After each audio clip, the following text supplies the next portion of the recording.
चलो भाई जल्दी जल्दी जुड़ जाओ फटाफट जरा। तो बात कर लेते हैं भाई, सभी लोग जुड़ जाइए। तो कल अभी पूरा जनवरी नहीं हुआ था, हमने कहा भी था कि जनवरी जब तक नहीं हो जाता पूरा तब तक हम लोग क्लास कंटिन्यू रखेंगे, है ना, ताकि इसे कवर कर लिया जाए। चलिए भाई, तो सबके लिए है टायर सुपर टेट, या इसके अलावा आप पुलिस एसआई रेलवे लेखपाल कोई भी वैकेंसी आप देखना चाहते हो तो आपको ही पता है कि अप्रैल से पहले कोई एग्ज़ाम होना नहीं है। तो अप्रैल के पहले नहीं होना है, मतलब मई जून जुलाई तक एग्ज़ाम जाने हैं। 6 महीने पिछले काफ़ी ज़्यादा इंपॉर्टेंट रहते हैं करेंट के दृष्टिकोण से, है ना। तो उसी को देखते हुए देखा जाए तो जनवरी से यदि आप पढ़ रहे हो तो हर डाटा आपके लिए काम का होगा। और ये सारा डाटा जो है अखबार बेस पर है, इसलिए भी आपके काम का है। तो फटाफट जुड़ जाइए, शेयर कर दीजिए, लाइक कर लीजिए, सब्सक्राइब कर लीजिए, है ना। तो ये सारी चीज़ें फटाफट करिए तब हम आगे पढ़ाएं, ठीक। और साथ में जयकारा लगाने की परंपरा हम लोग की आई, तो हम लोग अभी जयकारा भी लगाएंगे बाके बिहारी का, है ना। 3 बार जयकारे के साथ क्लास शुरुआत होगी, ताकि घर वालों को भी पता चल जाए कि जो है मनोज सर की क्लास आ गई है। बच्चे बड़े संस्कारी हैं, जयकारे के साथ शुरुआत करते हैं, है ना। चलिए शेयर कर दीजिए तब तक, और लाइक सब्सक्राइब ये आप करते रहिए। तो शुरुआत करें हम लोग, हैं। और ऑफर अब 20 मिनट बचा है ऑफर में। जो है आप लोग पता है कि सुपर टेट का ऑफर चल रहा था, तो ऑफर 5 बजे अभी खत्म हो रहा है। अभी भी जिन्होंने एडमिशन ना कराए हो संपर्क कर लें भाई। चलिए जुड़ जाइए, शेयर कर लीजिए जरा फटाफट भाई, अभी कम लोग दिख रहे हैं हमको। तो चलिए तो शुरुआत कर लेते हैं, जयकारा लगाते हैं। जितने लोग हैं उतने लोग अभी जयकारा लगाएं, शेष अभी आएंगे तो अपना जयकारा लगाएंगे। तो चलिए एक बार,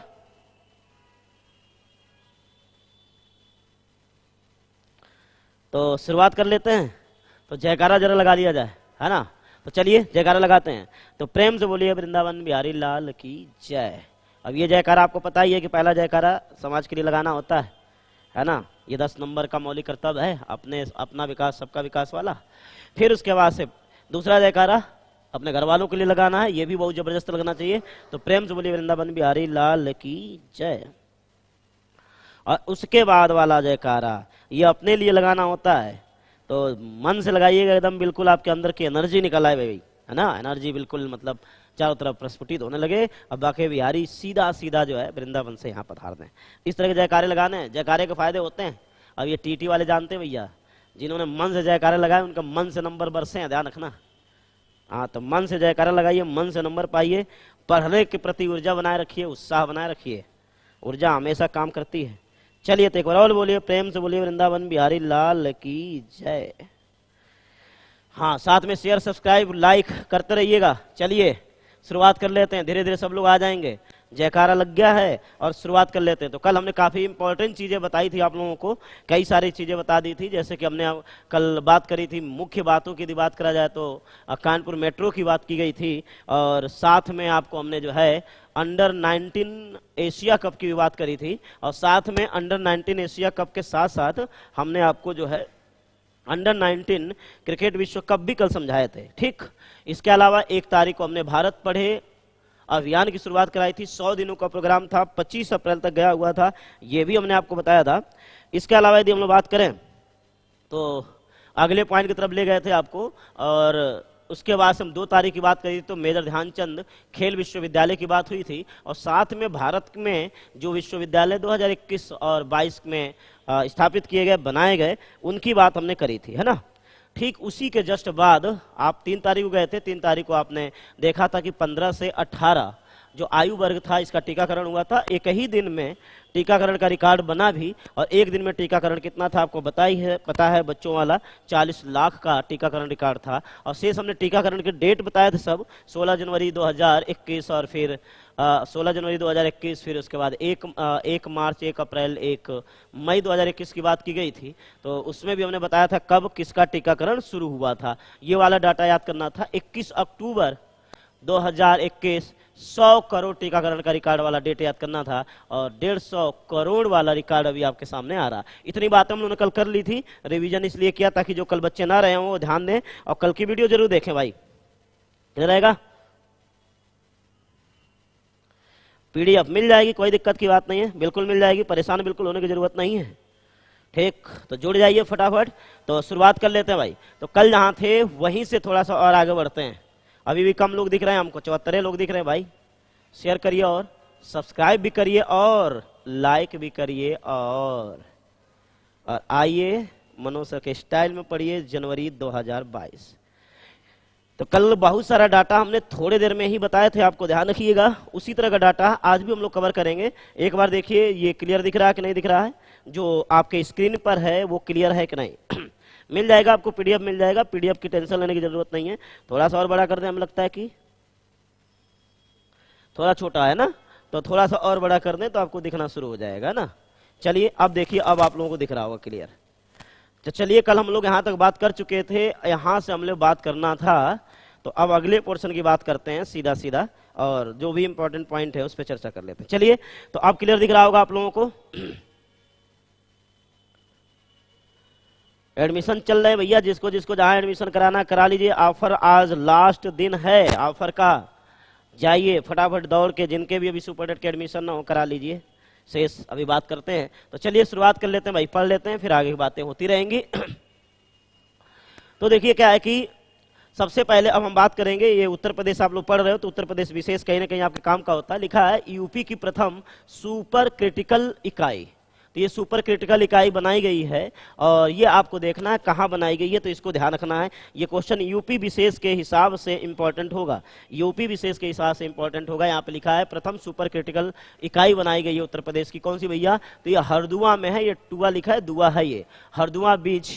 ठीक, तो ये हरदुआ ब्रिज होगा, ये हरदुआ ब्रिज पुखराए वाला नहीं है, ध्यान रखना है ना। ये जो है एक तापीय विद्युत परियोजना। तुमसे पूछा जाए कि ये सुपर क्रिटिकल जो क्रिटिकल इकाई ये क्या है, तो आप इसे बोल देंगे तापीय विद्युत परियोजना। या आप इसको बोलना चाहें तो ये भी बोल सकते हैं यूपी की प्रथम सुपर क्रिटिकल तापीय विद्युत इकाई। क्या बोल सकते हैं भैया? तो इसको आप यदि बोलना चाहें तो सीधा आप बोल सकते हो, सीधा बोलोगे उत्तर प्रदेश की प्रथम सुपर क्रिटिकल तापीय विद्युत परियोजना। कहाँ भैया? तो ये हरदुआ की बात हो रही है। किसकी बात हो रही है भैया? हरदुआ ब्रिज की बात हो रही है। हरदुआ ब्रिज जो पड़ेगा ये कहाँ पड़ेगा? तो ये आप अलीगढ़ में पड़ेगा। कहाँ पड़ेगा भैया? अलीगढ़ में। इसकी क्षमता कितनी है? 660 मेगावाट है। कितनी भैया? 660 मेगावाट है ना।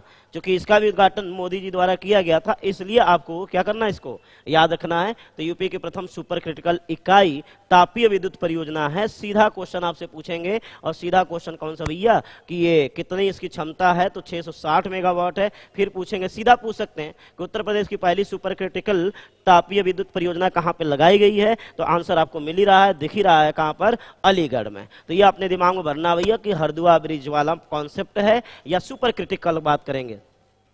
तो सुपर है, क्रिटिकल है, सुपर क्रिटिकल तापीय विद्युत परियोजना अलीगढ़ में देखेंगे। ये करंट के दृष्टिकोण से, यूपी के विशेष के दृष्टिकोण से बहुत इंपॉर्टेंट रहेगा, है ना। तो डेट वाइज घटनाओं में ये बहुत इंपॉर्टेंट है। 660 मेगावाट याद रखिएगा।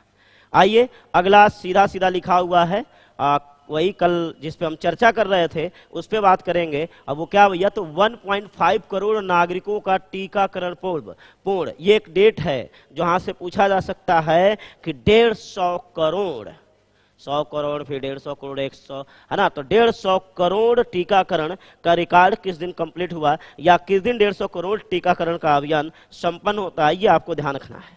ठीक, तो 150 करोड़ की यदि हम बात कर दें तो यहाँ पर आप देख रहे हैं कि 1.5 केवल करोड़ लिखा है। एक डाटा थोड़ा सा इसको सही करेंगे तो 1.5 नहीं, तो सीधे सीधा बोलेंगे क्या भाई? 150 करोड़।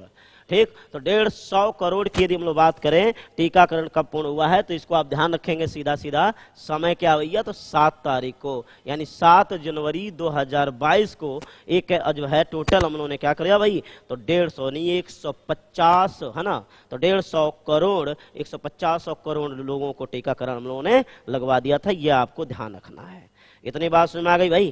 तो ये आपसे पूछा जा सकता है। इससे पहले हमने आपको बताया था कि 100 करोड़ टीकाकरण का जो रिकॉर्ड हमने अचीव किया था, कब किया था? तो ये हम लोगों ने अचीव किया था 21 अक्टूबर, है ना, 2021 को। तो ये ध्यान रखिएगा।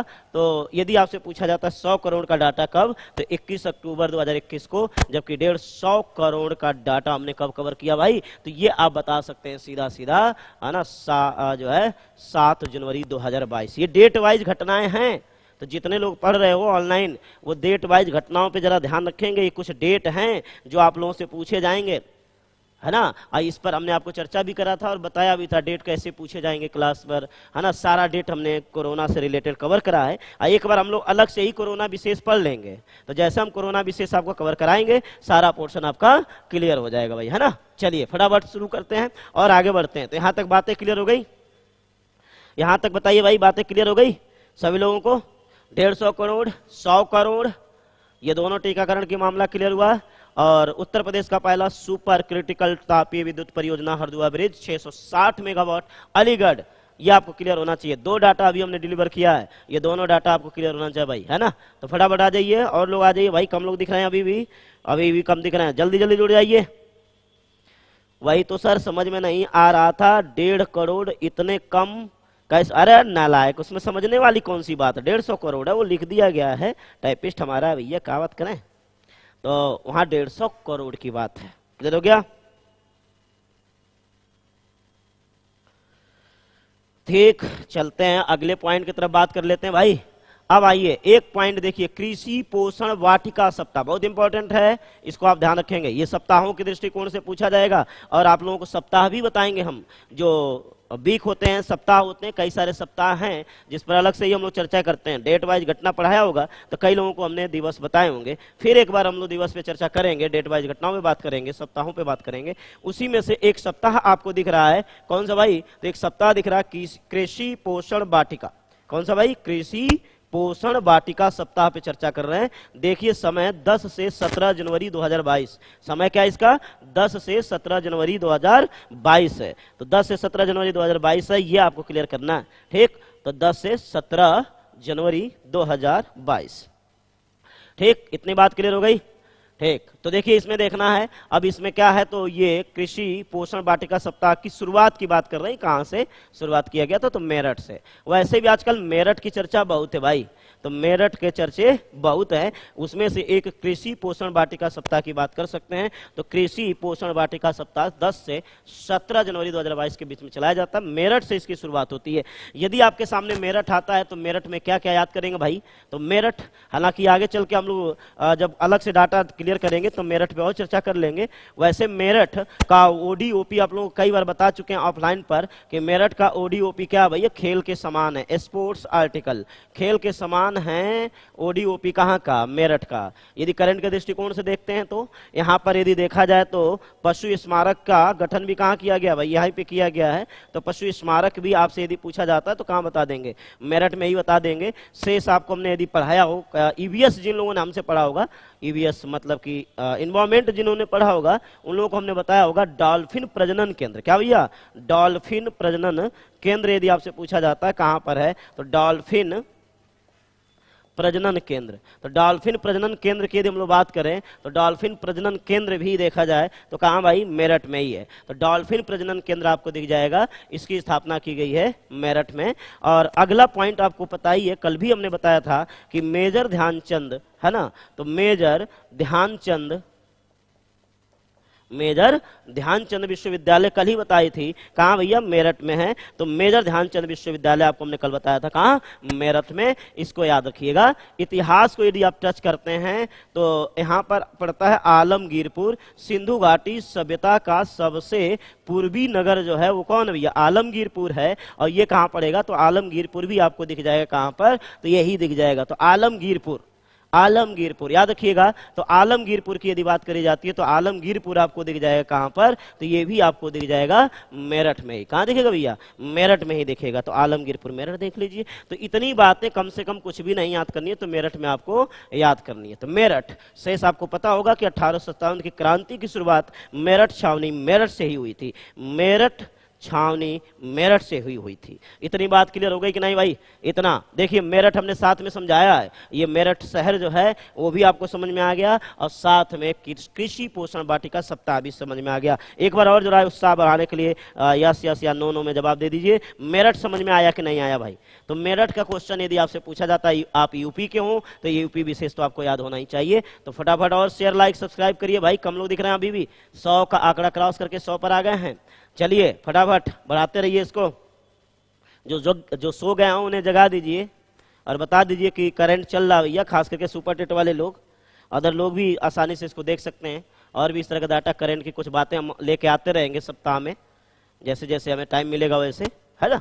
तो जब बांट रहे हैं फ्री में कुछ चीज़ें, तो आप लोग उसे ग्रहण करने का प्रयास करें, है ना। नहीं तो यही चीज़ें ऑफलाइन पर आपको पता है कि जो है चार्ज लेते हैं तब देते हैं, और अभी मिल रहा है तो आप उसको समझिए, पढ़िए, फायदे में आपके लिए ही है। एक बार जो लोग ऑफलाइन पढ़ रहे हैं वो भी यदि पढ़ेंगे तो उनको फायदा ही मिलेगा, जब उनकी क्लास में पढ़ाएंगे तो ये चीज़ें याद होंगी, है ना। चलिए ठीक, तो इतनी बातें समझ में आ गई, मेरिट समझ में आ गया। चलिए और आगे बढ़ते हैं थोड़ा सा, और बात करते हैं भैया कृषि पोषण वाटिका सप्ताह से आगे बढ़ते हैं। अब आइए, ये बहुत इंपॉर्टेंट एक आपके सामने चीज आई है, जरा इसको ध्यान रखिएगा। दोनों पॉइंट जो अभी हम बताने वाले दोनों बहुत इंपॉर्टेंट हैं, दोनों में से किसी को भी आप निगलेक्ट नहीं कर सकते, दोनों पॉइंट इतने इंपॉर्टेंट हैं। देखिए सबसे पहले बात करेंगे प्रथम राष्ट्रीय स्टार्टअप दिवस। अब ध्यान देना इसमें, प्रथम राष्ट्रीय स्टार्टअप दिवस। तुमसे पूछा जाएगा कि राष्ट्रीय स्टार्टअप दिवस कब, राष्ट्रीय स्टार्टअप दिवस कब। तो राष्ट्रीय स्टार्टअप दिवस मनाया जाता है भैया, राष्ट्रीय स्टार्टअप दिवस कब मनाया जा रहा है, 16 जनवरी को मनाया जा रहा है। कब मनाया जा रहा है, 16 जनवरी को मनाया जाता है। तो राष्ट्रीय स्टार्टअप को जरा ध्यान देना भाई सब लोग, क्योंकि इससे पहले राष्ट्रीय स्टार्टअप दिवस नहीं मनाया जाता था, तो आपको ये पता भी नहीं होगा। तो राष्ट्रीय स्टार्टअप दिवस क्या भैया, 16 जनवरी को है। अभी पूरा डाटा इस पे हम लोग क्लियर करेंगे। राष्ट्रीय स्टार्टअप दिवस की घोषणा कब हुई थी, तो 15 जनवरी 2022 को हुई थी। तो राष्ट्रीय स्टार्टअप दिवस मनाने की शुरुआत होती है कब भैया, 15 जनवरी को। कब होती है भैया, 15 जनवरी को होती है, आपको ध्यान रखना है। तो घोषणा हुई है 15 जनवरी 2022 को, और राष्ट्रीय स्टार्टअप दिवस पहली बार मनाया जा रहा है 16 जनवरी 2022 को। आगे मनाया जाता रहेगा। शेष दिवस पढ़ाने का तरीका आपको पता है कि जनवरी के सारे दिवस हम पढ़ाते भी हैं। जनवरी के दिवसों में हम एक फार्मूला देते हैं, 2 अंतर्राष्ट्रीय शेष राष्ट्रीय का फार्मूला देते हैं भाई। तो 2 अंतर्राष्ट्रीय शेष राष्ट्रीय का फार्मूला देते हैं जनवरी में। और जनवरी में जब पढ़ाते हैं तो 7 पढ़ाते हैं, 9 पढ़ाते हैं, 10 पढ़ाते हैं, फिर 12 पढ़ाते हैं, है ना, 12 पढ़ाते हैं, 15 भी पढ़ाते हैं, अब 16 भी पढ़ाएंगे। तो 15, 16, फिर उसके बाद 23, 24, 25 लगातार आपको पढ़ना होगा, और फिर उसके बाद से 30 पढ़ाते हैं। तो ये जनवरी के दिवस है। आपको कई बार जो हमारे पुराने छात्र होंगे दिवस कई बार हमसे पढ़ चुके होंगे, बहुत बच्चों को याद भी होगा। उसमें एक नया दिवस आपको जोड़ना है, कौन सा भैया, तो उसमें एक नया दिवस जोड़ दीजिए, कौन सा, 16 जनवरी। पूछा जा सकता है आगे चल करके। तो ये क्या है, तो राष्ट्रीय स्टार्टअप दिवस है 16 जनवरी को। घोषणा कब है, तो 15 जनवरी 2022। अब फिर तुम लोगों की बारी है, फिर तुम लोगों की बारी है। जितने लोग पढ़ रहे हो, जितने लोग देख रहे हो, जरा वो हमको बताएंगे कि ये जो राष्ट्रीय स्टार्टअप दिवस था, ये एक योजना शुरू हुई थी। ध्यान रखिएगा, एक हुआ था स्टार्टअप इंडिया, एक हुआ था स्टैंड अप इंडिया। क्या हुआ था, स्टार्टअप इंडिया और स्टैंड अप इंडिया। तो जरा ये बताइए कि जो स्टार्टअप इंडिया था, स्टार्टअप इंडिया मिशन था, ये कब शुरू हुआ था, क्योंकि जो इसके मनाए जाने का कारण है वो क्या है। तो यदि मान लो तुमसे कहा जाए कि 16 जनवरी को ही क्यों, यदि तुमसे पूछ दिया जाए कि 16 जनवरी को ही हम राष्ट्रीय स्टार्टअप दिवस क्यों मनाते हैं, तो इस क्यों का आंसर आपको जाना पड़ेगा कहाँ पे, स्टार्टअप इंडिया मिशन पे जाना पड़ेगा। तो एक स्टार्टअप मिशन इंडिया है और एक स्टैंड अप इंडिया मिशन है। तो जरा स्टार्टअप मिशन इंडिया का समय बताइए जरा, हमारे पुराने छात्र लोग जरा देखे कितने को याद है, कितने के दिमाग में रिमाइंड है, आखिर भूल गए। तो करिए, बताइए जरा फटाफट, सब लोग बता दें भाई, बता दें जल्दी जल्दी। तो जरा समझें किसको किसको पता है। हमारे पुराने छात्र पढ़ भी रहे हैं कि बस ऐसे ही हैं, इनको भी हमें क्या करना पड़ेगा, समझना पड़ेगा। चलो भैया जुड़ जाओ फटाफट। तो जरा बताइए, सब लोग बताइए।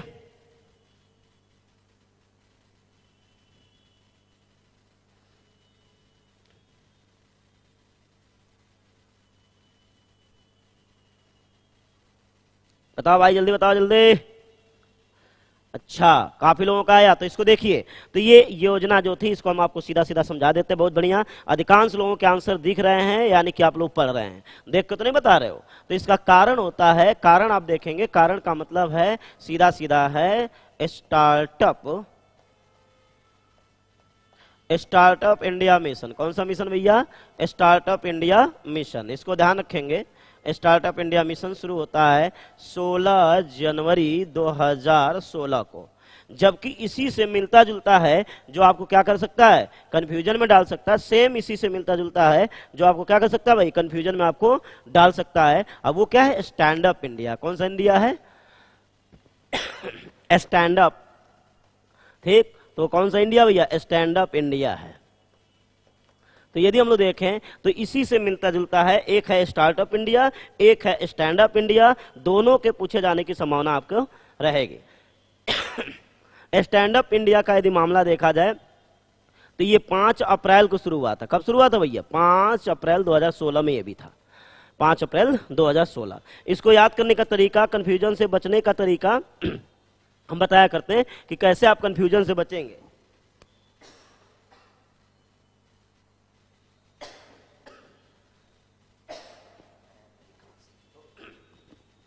तो इसको याद करने का तरीका ये बताया करते हैं कि देखिए, बिजनेस पहले क्या होता है, बिजनेस पहले स्टार्ट करते हैं और फिर बिजनेस को स्टैंड करते हैं। तो स्टार्टअप पहले होगा, स्टैंड अप बाद में होगा। तो 16 जनवरी 2016 को क्या हो गया, जो है स्टार्टअप हो गया, और 5 अप्रैल 2016 को क्या हो गया, स्टैंड अप हो गया।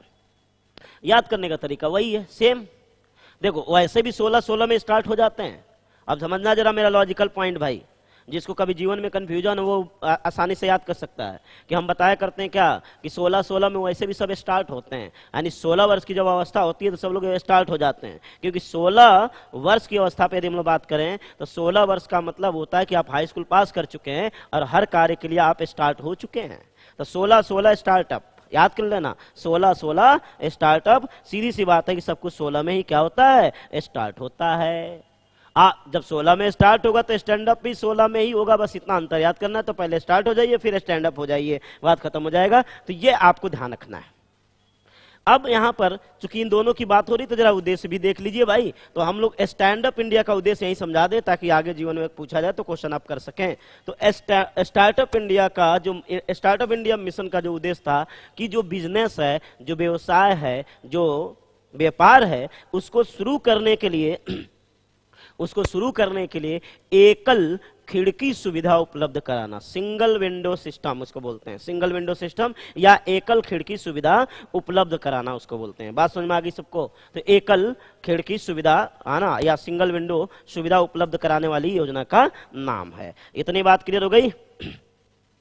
हाँ, तो ये बहुत आसान है, इसको आसानी से याद कर सकते हैं। और स्टैंड अप इंडिया का जो मामला था वो सीधा था कि आपको क्या किया जाएगा, आपको लोन दिया जाएगा यदि आप बिजनेस शुरू करना चाहते हैं तो। और लोन थोड़ा बहुत नहीं, 1 करोड़ रुपए तक के लोन की व्यवस्था करता है। कौन सा, तो 1 करोड़ तक की व्यवस्था करता है। कौन सा भैया, स्टैंड अप इंडिया। तो ध्यान रखिएगा, ये स्टैंड अप और स्टार्टअप की बात भी जो वर्तमान गवर्नमेंट है इन दोनों योजनाओं को बड़ा हाइप भी करती रहती है, इसलिए भी पूछा जा सकता है।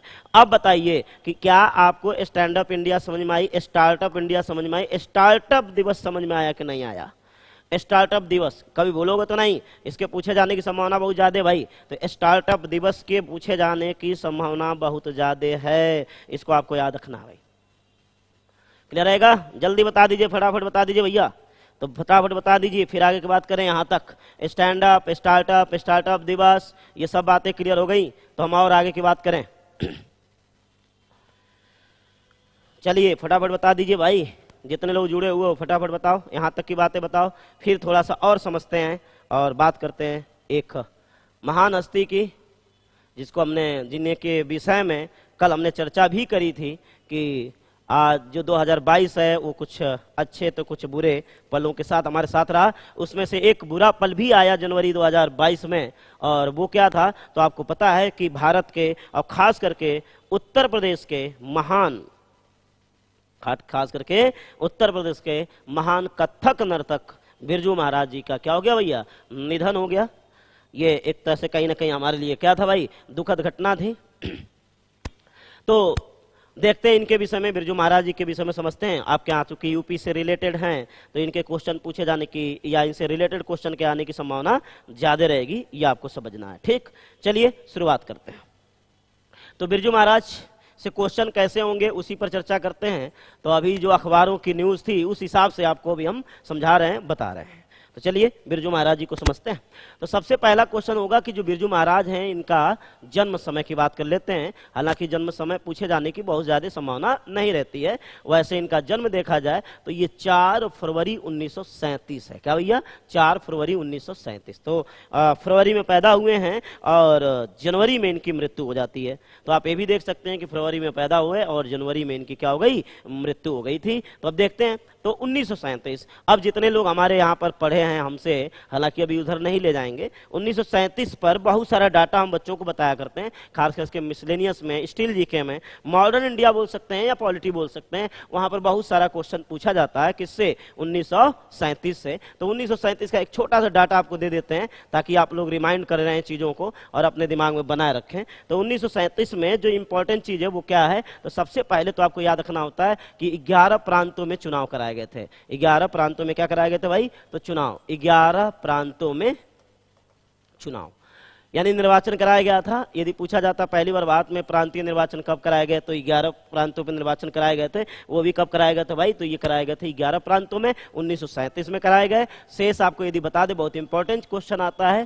कि जो बर्मा है यानी कि जो म्यांमार है, भारत से कब अलग हुआ था? तो बर्मा भारत से अलग हो जाता है, भारत से अलग। तो बर्मा भारत से अलग होता है, यदि आपसे पूछा जाता है तो क्या बताओगे? 1937। खास बात यह है कि जो हमारा सुप्रीम कोर्ट था, खास बात है जो हमारा सुप्रीम कोर्ट है वो संयुक्त न्यायालय के नाम से बना था, फेडरल कोर्ट के नाम से बना था, वो भी 1937 में बना था। अर्थात आप कह सकते हो कि सुप्रीम कोर्ट की स्थापना, यदि आपसे कहीं पूछ दिया जाए, डायरेक्ट क्वेश्चन पूछ दें कि सुप्रीम कोर्ट की स्थापना बता दीजिए, तो ये भी हो जाता है कौन सा भैया? 1937। हालांकि ये है 1 अक्टूबर 1937।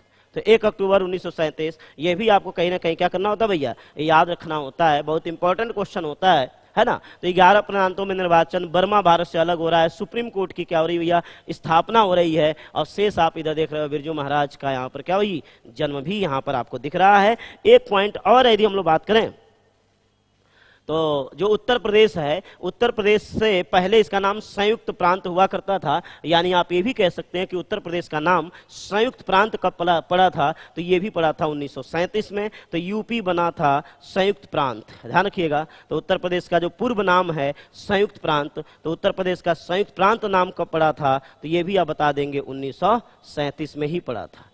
तो संयुक्त प्रांत नाम कब पड़ा था भैया? 1937। तो ये कुछ बातें ऐसी हैं जो 1937 की है, ये आपको क्या करना है? याद रखना है। तो फिलहाल बिरजू महाराज के साथ ये सारी बातें भी आप कोट कर सकते हैं और अपने दिमाग में भर सकते हैं।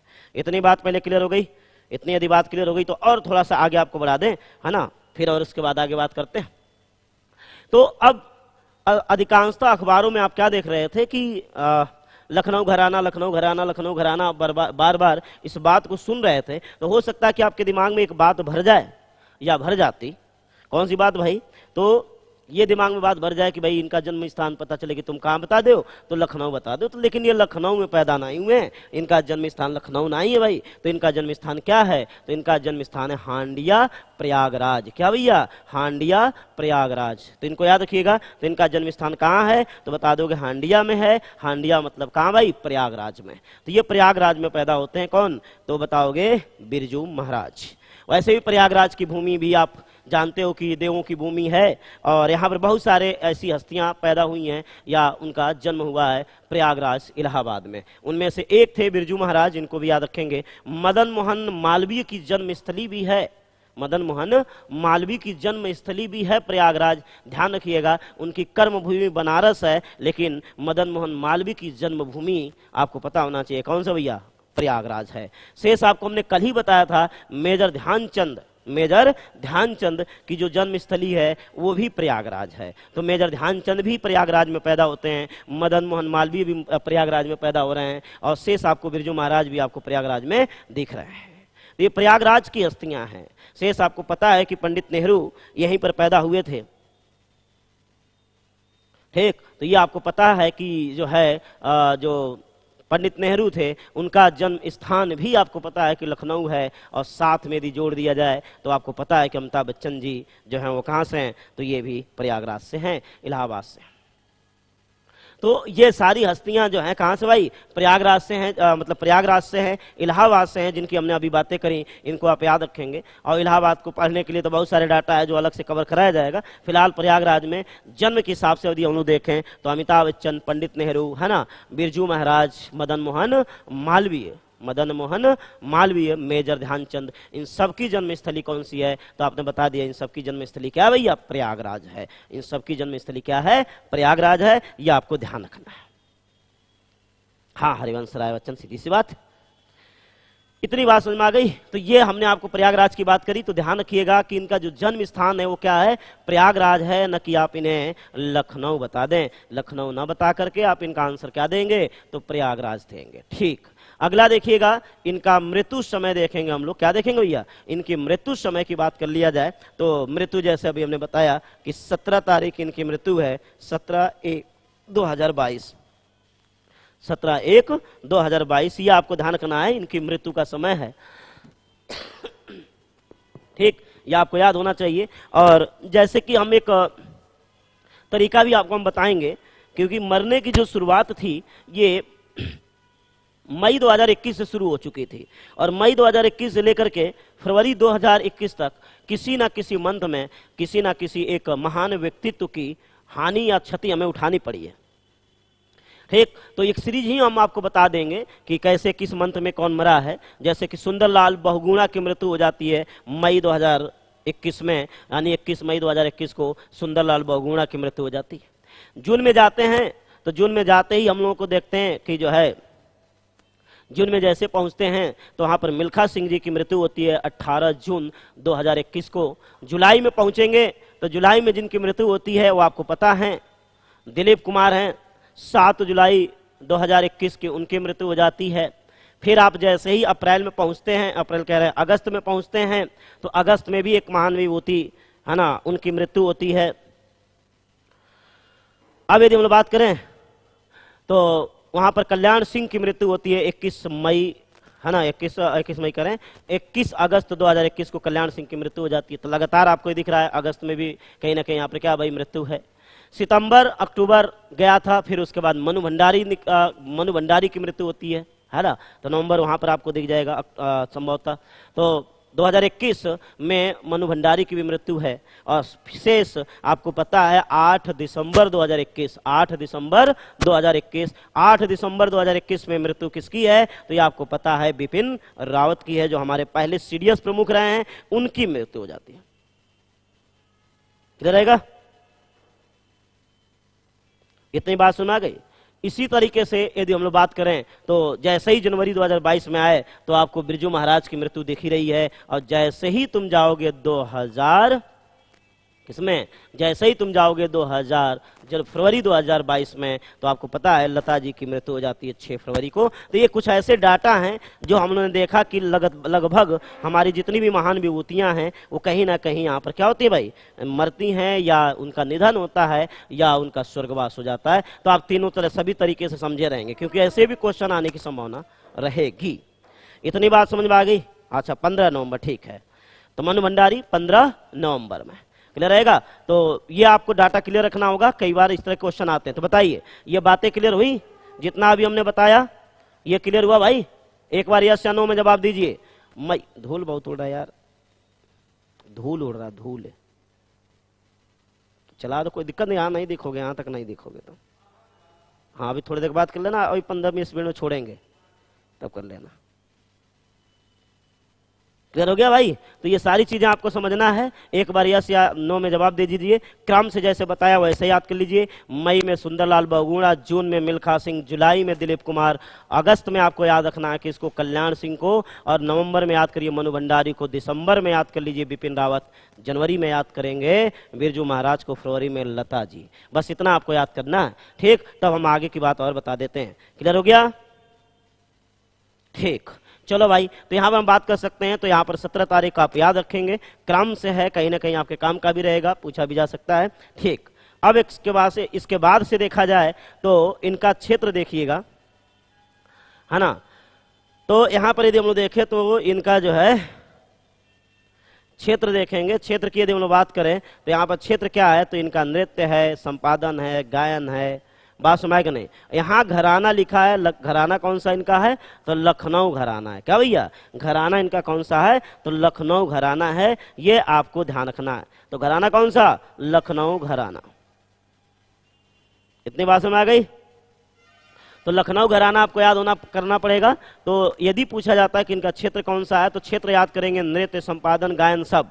और घराना की बात कर दिया जाए, घराना, तो घराना कौन सा है, लखनऊ घराना। अभी किसी ने पूछा था, निशा ने पूछा था कि लखनऊ घराना क्यों बोलते हैं, तो लखनऊ घराने का मतलब ये होता है कि जहाँ से आपने गायन, वादन, नर्तन जो है नर्तक यानी कि आपने नृत्य सीखा है, उसी जहाँ से सीखा उसी का घराना बोला जाएगा।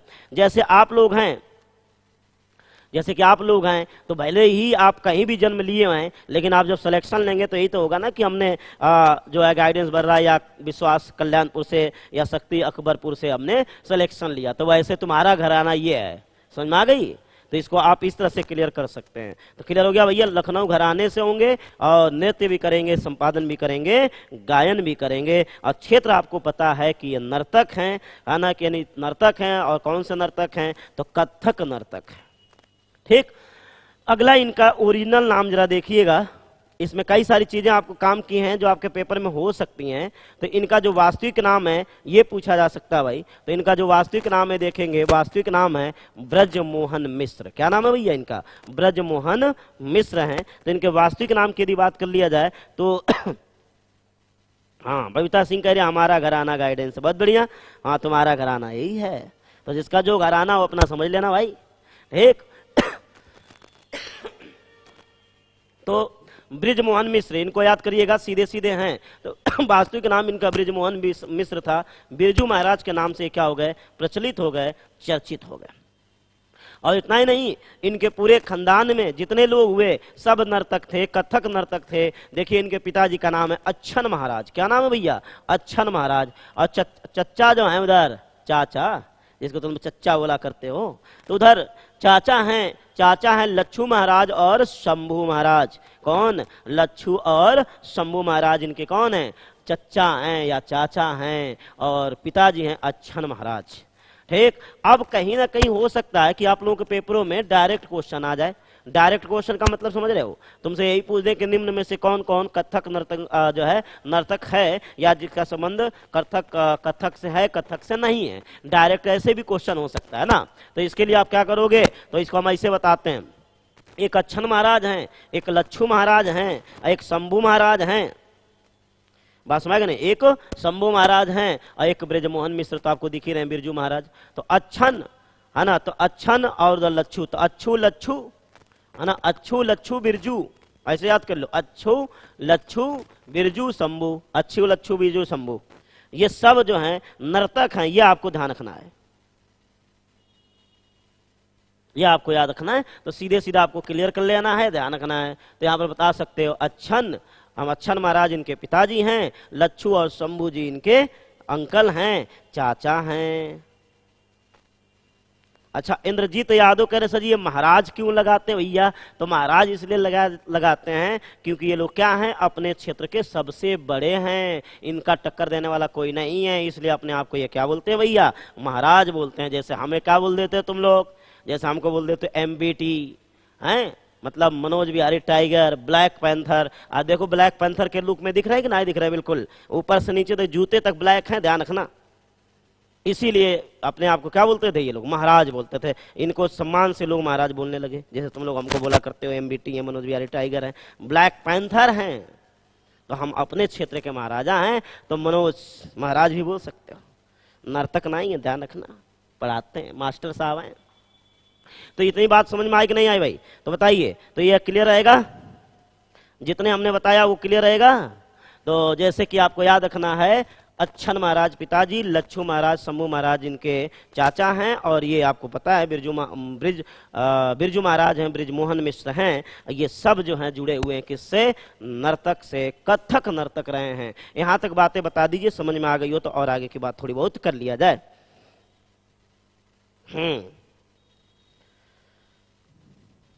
हाँ, गुरुजी महाराज, देखो इंद्रजीत अपने आप ही अपने पूछ रहे हो और अपने उपाधि भी दे रहे हो, गुरुजी महाराज हैं। ठीक, ठीक, तो इतनी बात क्लियर हो गई, बड़ाई बहुत हो गई, अब आगे इधर ध्यान दो। तो देखिए भाई, यहां तक हम लोगों ने बात कर ली, हम लोगों ने वास्तविक नाम तक इनकी हम लोग चर्चा कर ली। अब उसके बाद से हम लोग बात करेंगे अगले पॉइंट की कि अगला क्वेश्चन क्या है। बहुत चर्चा में रहा भाई, बहुत चर्चा में रहा। अब अगला है पराक्रम दिवस। कौन सा भैया? पराक्रम दिवस पे पहुंचते हैं। इस पर भी काफी चर्चा रही, क्वेश्चन पूछे जाने की संभावना रहेगी पराक्रम दिवस पर। और वैसे तो जो हमारे पुराने छात्र हैं उन लोगों को हमने सुभाष चंद्र बोस विशेष पढ़ाया था। क्या पढ़ाया था भैया? सुभाष चंद्र विशेष पढ़ाया था। तो आप लोग वहां से कवर करेंगे, फिर जो नए बच्चे हमसे जुड़ेंगे उनको एक बार फिर सुभाष चंद्र बोस विशेष पढ़ा दिया जाएगा, क्योंकि सुभाष चंद्र बोस से कहीं ना कहीं क्वेश्चन जरूर आएगा। क्लियर रहेगा? तो उस पर हम लोग चर्चा करेंगे। फिलहाल यदि हम लोग बात करें तो बात करेंगे पराक्रम दिवस की। तो सबसे पहले देखते हैं पराक्रम दिवस। समय यानी कि पराक्रम दिवस कब मनाया जाता है ये आपको याद रखना है। तो पराक्रम दिवस मनाया जाता है कब भैया? 23 तारीख को, 23 जनवरी को। तो पराक्रम दिवस मनाया जाता है क्या भाई? तो पराक्रम दिवस मनाया जाता है कब? तो ये मनाया जाता है 23 तारीख को। तो ये आपको पता है। अच्छा, किसकी घोषणा कब हुई थी? पराक्रम दिवस मनाए जाने की घोषणा कब हुई थी भाई? एक बार ये क्वेश्चन आ चुका है।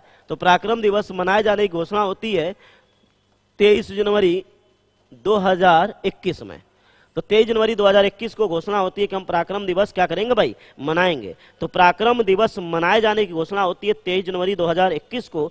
इस बार दूसरा पराक्रम दिवस था, ध्यान रखिएगा। अब पराक्रम दिवस क्यों मनाया जाता है आपको पता होना चाहिए कि पराक्रम दिवस मनाए जाने का कारण क्या भाई? तो पराक्रम दिवस मनाए जाने का कारण है सुभाष चंद्र बोस की जयंती। किसकी जयंती भाई? सुभाष चंद्र बोस की जयंती। और सुभाष चंद्र बोस का जन्म कब हुआ था भाई? तो जरा कुछ लोग बता दें हमें, जो हमारे पुराने छात्र हैं, जरा बता दें सुभाष चंद्र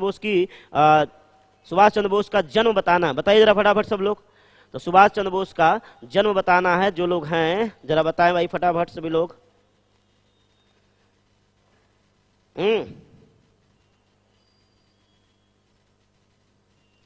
तो बताइए भैया फटाफट जरा। तो सुभाष चंद्र बोस का जन्म पढ़ाया होगा सबको हमने, लेकिन याद है किसी को नहीं होगा। ये हमारे छात्र हैं, भूल जाते हैं। बताओ जल्दी। बहुत बढ़िया, बबीता सिंह का आंसर आया अभी तक। कुछ लोगों ने स्थान बता दिया, कटक। बहुत सही, बहुत बढ़िया, सही है। तो यानी कि पुराने छात्रों को पता है 23 जनवरी 1897। तुम लोगों को हम वर्ष निकालना भी सिखाएंगे, कौन कब पैदा हुआ है किस वर्ष में, ये भी तुम्हें हम निकालना सिखाएंगे, कैसे उसे निकाला जाता है, सारी बातें बताएंगे। तो वर्ष बताएंगे कि किस वर्ष में कौन पैदा हुआ था, ये सारी चीजें आपको हम क्या करेंगे? कवर करेंगे, बताएंगे, आप उसको समझ सकते हैं आसानी से। इतनी बात समझ में आ गई? ठीक। तो फिलहाल अभी 1897 को याद करिए। 23 जनवरी 1897 को पैदा होते हैं। 18 अगस्त 1945 को इनकी क्या हो जाती है? मृत्यु हो जाती है। कटक में पैदा होते हैं, ताइवान में मर जाते हैं। कटक में पैदा होते हैं और ताइवान में इनकी क्या हो जाती है भाई? मृत्यु हो जाती है। डिटेल से चर्चा हम लोग वहां कर लेंगे, इसे कोई दिक्कत की बात नहीं है। ठीक। अब जो हम पराक्रम दिवस पढ़ा रहे हैं, तो क्यों पढ़ा रहे हैं उसका कारण इधर देखिए, बहुत इंपॉर्टेंट लाइन है और ये आप लोगों से पूछा जा सकता है। जैसे कि ऐसा लगता है कभी कभार की जो है मूर्ति निर्माण की होड़ सी लगी है ना? ऐसे लग रहा है कि जैसे मूर्ति निर्माण की होड़ सी लगी है। जहां देखिए वहीं पर जो है मूर्तियों का अनावरण हो रहा है। दोषी मायावती जी को तो फर्जी में सब लोगों ने दोषी बना दिया कि वो केवल हाथी बनाया करती हैं, मूर्तियां बनाया करती हैं, ये बनाया करती हैं। उसके बाद से सरकारों में एक अंधाधुंध अनुकरण चला कि हमें मूर्तियां बनानी हैं, तो मूर्तियां बन रही भैया। कई सारी मूर्तियां बनी हैं और इतनी मूर्तियां बनी हैं कि हम तुम्हें मूर्ति विशेष पढ़ाएंगे, एक अलग से टॉपिक, कि किसकी मूर्ति कहाँ बनी, कितने फीट की बनी है ना, पहली कौन, बड़ी कौन, ऊंची कौन, ये सब तुम्हें पढ़ाएंगे। उसमें से देखिए एक मूर्ति यहाँ पे दिख रही है सुभाष चंद्र जी की। तो यहाँ पर बात आएगी विशेष में कि यहाँ पर है कि बोस की यानी सुभाष चंद्र बोस की होलोकास्ट प्रतिमा कितने फीट की होगी? 28 फीट का उद्घाटन किया गया। अब जरा ध्यान देना इसको। सबसे पहले तुमसे यही पूछेंगे कि सुभाष चंद्र बोस की होलोकास्ट मूर्ति या प्रतिमा का अनावरण किसने किया और कहाँ किया? तो इसका अनावरण किए करेंगे, तुम लोगों को पता ही है, कई बंदे हैं, वो है कौन भैया? मोदी जी। तो मोदी जी इसका अनावरण करेंगे। कहाँ करेंगे? तो न्यू दिल्ली में करेंगे, नई दिल्ली में करेंगे। ऊंचाई आपसे पूछ सकते हैं 28 फीट की है। कितने की भैया? 28 फीट की है। तो आपको ये याद होना चाहिए। तो 28 फीट की मूर्ति है, ये आपको याद रखना है। तो 28 फीट की मूर्ति है, इसको याद रखना है। अब आपके दिमाग में एक बात आनी चाहिए कि सर ये होलोकास्ट प्रतिमा क्या होती है। तो होलोकास्ट प्रतिमा का मतलब होता है ये कि 3D प्रतिमा होती है, ये रियल में कोई प्रतिमा नहीं है। बात समझ गई? ये रियल में कोई प्रतिमा नहीं थी, ये 3D थी, उसी को होलोकास्ट बोलते हैं। आपको दिखेगी प्रतिमा है लेकिन वो प्रतिमा नहीं है। बाद में वहां पर ग्रेनाइट की बनी हुई मूर्ति को क्या किया जाएगा? लगाया जाएगा। लेकिन आपको पता है कि मोदी जी की एक अच्छी आदत है कि हर एक विशेष अवसर पे उद्घाटन तो करना है, तो हर एक विशेष अवसर पे उद्घाटन करना है। अब ग्रेनाइट की ओरिजिनल मूर्ति तो नहीं बन पाई थी, तो हुआ कि भैया उद्घाटन तो करना है, 23 तारीख को ही करना है। तो होलोकास्ट मूर्ति की क्या कर दिया गया? उद्घाटन कर दिया गया। तो 3D होलोकास्ट प्रतिमा का उद्घाटन होता है, इसको आप याद रखेंगे 23 तारीख को। वहां पर उसी 3D मॉडल पे जहां मूर्ति बनाई गई है वहीं पर सुभाष चंद्र बोस की ग्रेनाइट की बनी हुई 28 फीट की मूर्ति जब तैयार हो जाएगी तब उसको लगाया जाएगा। इतनी बात पहले क्लियर हो गई? बताओ भैया, इतनी बात क्लियर हो गई? अच्छा, वहां पर एक बात और भी है कि वहां पर एक छतरी थी जहां पे जॉर्ज पंचम का, वहां पे एक छतरी थी जहां जॉर्ज पंचम की मूर्ति लगी हुई थी। तो फिर बाद में कांग्रेस के समय में मतलब 1968 में जॉर्ज पंचम की मूर्ति वहां से हटा दी गई थी और वो जगह खाली थी। तो 1968 में जॉर्ज पंचम की मूर्ति वहां से हटा दी गई थी, वो जगह खाली थी, वहीं पर लगाया जाएगा सुभाष चंद्र बोस की ग्रेनाइट की बनी हुई 28 फीट की मूर्ति। यह आपको याद रखना, जिसे बोलते हैं होलोकास्ट प्रतिमा। और मौसमी सिंह पूछ रही है होलोकास्ट का क्या मतलब है? बता दिया भैया, होलोकास्ट का मतलब होता है कि 3D मॉडल में बनाई गई, 3D मॉडल में बनाई गई लेजर लाइट से वो बनेगी। बात समझ गई? तो 3D मॉडल में लेजर लाइट के सहयोग से बनाई गई प्रतिमा को बोलते हैं होलोकास्ट प्रतिमा। बात समझ आ गई? तो इस तरीके से आपको याद रखना है। तो ये 1968 में ये भी पूछा जा सकता है कि जो सुभाष चंद्र बोस है उनकी मूर्ति किसके स्थान पर लगाई जा रही? तो जॉर्ज पंचम के स्थान पर लगाई जा रही, जिसको हटा दिया गया था। कब भैया? तो 1968 में। इतनी बात पहले क्लियर हो गई होगी। एक बार यहां तक बता दीजिए, हम लोग 23 तारीख तक पहुंच चुके हैं और आगे की बात अभी हमें बताना है। और एक यहां पर छोटा सा टॉपिक बताएंगे, आरपीएफ द्वारा चलाए गए ऑपरेशन कई सारे चले कोरोना काल और कोरोना काल से पूर्व की, और उसके बाद से सीधे सीधे यहां पर ज्यादा अब कुछ नहीं है, पद्म पुरस्कारों की सीरीज है, उसके बाद ये है ना, पद्म पुरस्कार का सीरीज है, उसके बाद ये खत्म हो जाएगा, ज्यादा यहाँ पर कुछ है नहीं। तो कुछ और मैटर जोड़ करके और अगले टर्न पे इसके हम बात करेंगे, क्योंकि अभी आपका समय लगभग 5:25 हो चुका है। कुछ विशेष सूचना आपको हम दे दें अभी। तो कल से क्लासें खुल रही हैं पुरानी बच्चों की, तो अभी नए जो एडमिशन हुए उन बच्चों की नहीं, जो लोग अभी जुड़ेंगे वो समझेंगे। तो पुराने बच्चों की क्लास जैसे कल से ओपन हो रही है, यदि आप कल्याणपुर में हैं तो कल्याणपुर की बात करा जाए तो कल्याणपुर में अभी कल क्लास बुलाई गई है, अभी तो 9 से 11 ही बुलाई गई है। सभी बैच एक ही साथ आएंगे, अभी बच्चा बहुत ज्यादा होगा नहीं, तो अगले हफ्ते से अलग अलग क्लासें पुरानों वालों की चला दी जाएगी। तो कल अभी कंबाइंड क्लास होगी वहां पर, कहां पर? कल्याणपुर में 9 से 11। और यदि आप बर्रा वाले ब्रांच में पढ़ रहे थे तो बर्रा वाले ब्रांच वालों के लिए बता दें, वो लोग जो है 11 बजे आएंगे, 11 से 1 उनकी क्लास होगी। वो चाहे 9 से 11 वाले बच्चे थे और शाम वाले भी बच्चे थे, तो 11 से 1 ध्यान रखिएगा। 9 से 11 जो बच्चे यहाँ पे सुपरटेंडेंट आते थे वो अपने पूर्व टाइम यानी कि 11 से 1 पर ही आएंगे, और सब बच्चे उसी में आएंगे, चाहे शाम वाले हो चाहे सुबह वाले हो। तो कल पुराने बैच जो भी बच्चे हैं वो गाइडेंस बर्रा वाले 11 बजे संपर्क करेंगे और कल्याणपुर विश्वास वाले संपर्क करेंगे 9 बजे। क्लियर हो गया? नया बैच जो एडमिशन हो रहे थे अभी, उनको हम स्टार्टिंग करेंगे 12 तारीख से, है ना। एक बार अनाउंस कर देंगे आपको कि 12 तारीख से स्टार्ट करेंगे हम आपको नए बैच जो एडमिशन हुए हैं। और एक चीज और आपको बता दें, तो एक चीज और बता दें आपको, ऑफलाइन के साथ साथ ऑनलाइन क्लास फ्री है भाई। तो ऑनलाइन क्लासें मिलेंगी न्यू सिलेबस के अनुसार से 12 तारीख के बाद। अब जरा हम बताने वाले हैं, उस पर ध्यान दीजिए सब लोग। अभी तक जैसे कि आपको पता है कि कल्याणपुर में और यहाँ पर ऑफर आज ही तक वैलिड है, 7 बजे तक, हमने तो 5 बजे तक दिया था। लेकिन अभी बहुत सारे बच्चे हमारे परेशान हैं कि सर जी ऑफर इतना जल्दी खत्म हो गया, पता नहीं चल पाया, हमें बताया नहीं गया,